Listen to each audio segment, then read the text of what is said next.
The knee chest table enables the doctor to use less force when doing prone adjusting. The critical step is setting the patient up properly on the table. So let's assume Jenna here hasn't been to the office before. She's never been set up on the knee chest table. We're going to go ahead and demonstrate for the patient how to get on the table. We certainly don't want your patient to hurt themselves getting down, nor undo your adjustment while they're coming up. So I'm going to show her to step right to the foot of the table, step one leg to the left or right, down on one knee, hands can go to the headpiece, match up the knees, and then set the nose down in the middle of the slot. Okay, let me get your piece of paper. Of course, we have these settings on the table here to raise the headpiece up.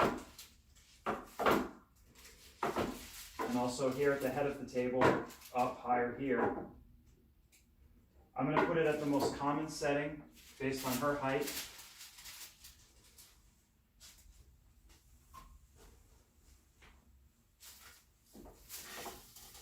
Good.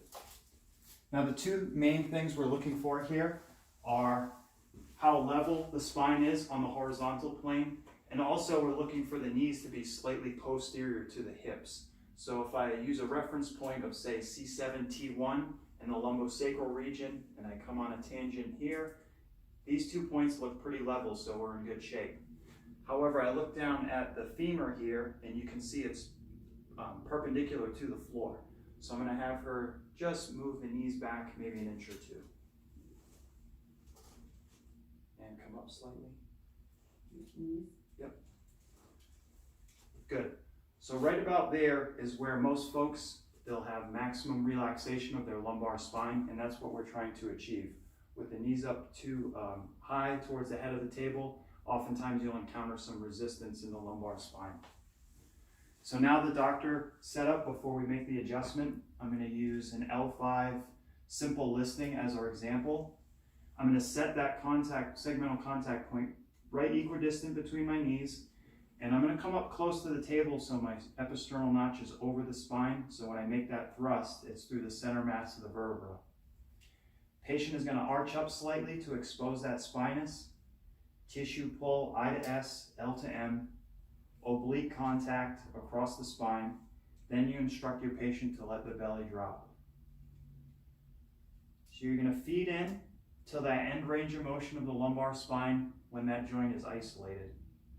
The thrust is often described as falling into the table and catching yourself. So my knees and elbows are soft, not locked out. And you have your patient take a small breath in, let it out, you feed in, and the thrust is like that. I to S, L to M, and P to A in accordance with the disc plane line. Once you've made your adjustment, come off the thrust slowly. It's a set and hold, so I'm going to come off slow here. Make sure your patient's doing okay, and then you instruct them to come straight back to the heels. Offer up assistance if need be, one leg to the side and up, so there's no torquing of the spine. And that's the knee chest adjustment.